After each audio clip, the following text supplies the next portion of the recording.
Hola, buenos días chicos, bienvenidos a la sesión del día de hoy, 22 de marzo del 2022. Espero que hayan tenido un muy bonito fin de semana, un gran puente en compañía de su familia y pues vamos a comenzar con el video de historia del día de hoy. Recordemos lo que vimos en la sesión anterior.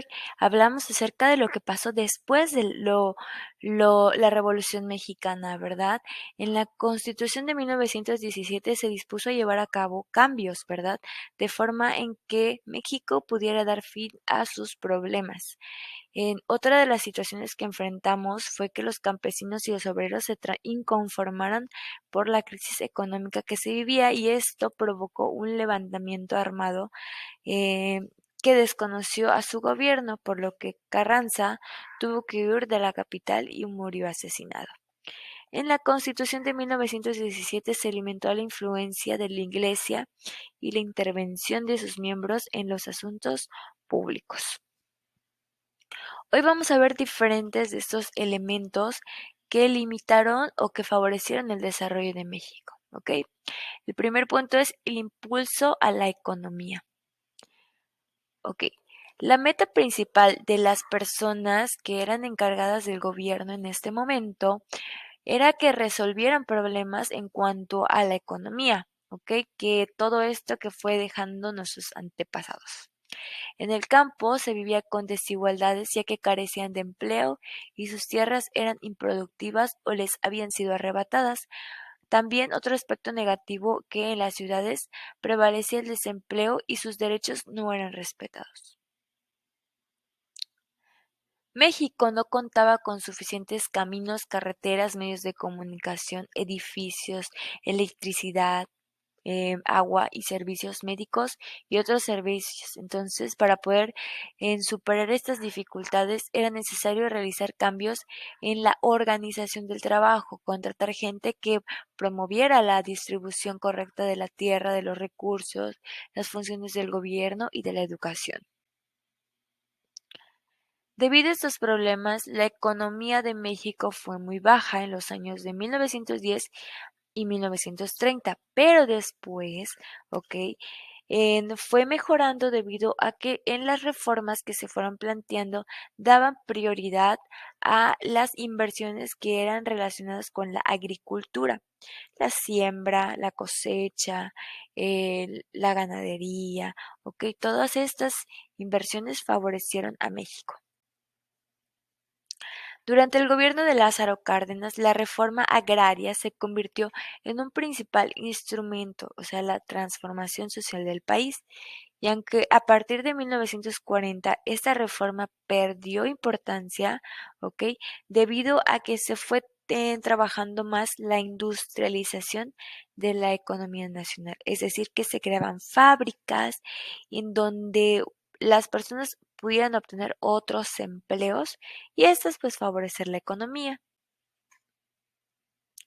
Otro de los aspectos que favoreció fue la Segunda Guerra Mundial, ¿ok? En la creación de industrias y esta fue conocida como el milagro mexicano. Tuvo efectos también contraproducentes en el funcionamiento de la economía y la sociedad. A principios de 1978, en México se descubrió que teníamos petróleo en el Golfo de México, ¿ok? Y pues esta explotación fue incrementando de forma muy notable y en 1981 los precios del petróleo comenzaron a disminuir, ocasionando un empobrecimiento a la mayoría de la población. Ahora, llega un momento en el que se da la expropiación petrolera y el reparto agrario durante el cardenismo.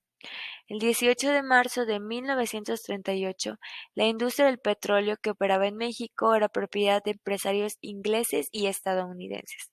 Entonces, el gobierno mexicano tenía conflictos porque, pues, ok, se estaban limitando los privilegios de los mexicanos y esto generó que se produjeran huelgas. El presidente Lázaro Cárdenas decidió expropiar la industria del petróleo y fue cuando fundó Pemex. También logró implementar el Banco Nacional del Crédito Ejidal, que eso estimuló el desarrollo de créditos a ejidatarios y a campesinos. Vamos a ver qué pasó también con México en la Segunda Guerra Mundial. Ok, México ha participado en diversos momentos importantes, ok, y aunque no sea el principal, eh, el principal país que trabaje de forma directa, pues algunos cambios sí han afectado al país. Por ejemplo, en la Segunda Guerra Mundial, México salió favorecido debido a que países como Alemania, Italia, Francia y Estados Unidos, que estaban viviendo este proceso de la Segunda Guerra Mundial, no podían producir lo que necesitaban, hablando de comida, de petróleo y de diversas cosas más. Entonces México, ¿ok? ¿Qué hacía? Pues empezó a comprar, ¿ok? O sea, los países como Alemania, Italia, Estados Unidos, etcétera, empezaron a comprar productos mexicanos, ¿ok? Y se obtuvieron recursos acelerando la industrialización de nuestro país. Esto ayudó a que en México se pudieran construir carreteras, puertos, presas y aeropuertos. Estados Unidos temía que los países latinoamericanos apoyaran a los países del eje, como son Alemania, Italia y Japón, pero tuvieron que mejorar las relaciones con sus vecinos. Nuestro país aprovechó todas estas ventas y todas estas expropiaciones que hacían debido a que pues generaban muy buena economía y redució hasta 90% su deuda externa. Esto también ayudó a la industrialización, destinando el dinero a actividades productivas. Y pues México se declaró neutral, es decir, que él no estaba con Alemania, pero tampoco estaba con Estados Unidos, pero, o sea, no, simplemente él se dedicaba a poder brindarles a ellos los productos que requerían.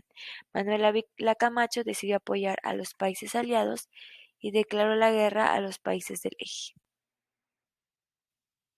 Ahora, ¿cuál fue la participación de nuestro país en esta guerra? Pues de dos maneras, ¿ok? Exportando estas materias primas para la industria bélica de Estados Unidos y con trabajadores agrícolas. Y en segundo, México participó con el envío de elementos de la Fuerza Aérea al Escuadrón 201 para combatir a los japoneses posicionados en Filipinas y en Taiwán en 1945. Ahora, otro de los temas también importantes es el crecimiento de la industria y los problemas del campo, ¿ok?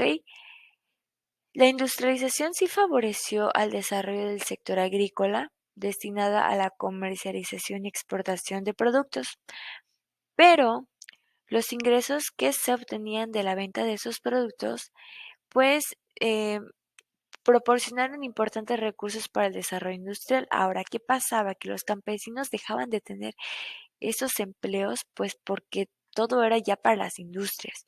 Entonces, los campesinos practicaban una agricultura destinada a obtener su alimentación y comercialización.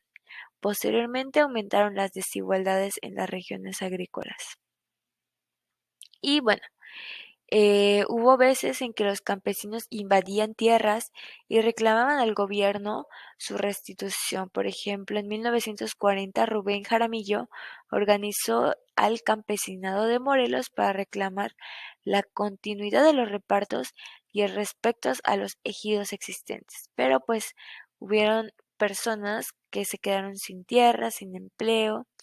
Ok, algunos estaban solos, migraban a Estados Unidos en busca de un empleo y mejores condiciones.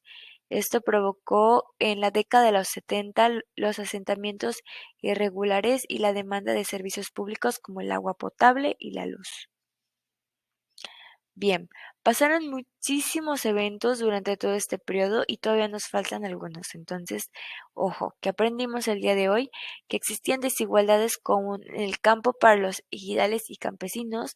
México tuvo una participación en la Segunda Guerra Mundial, aumentando la producción agrícola, y Lázaro Cárdenas crea esta parte, pues la expropiación petrolera con Pemex.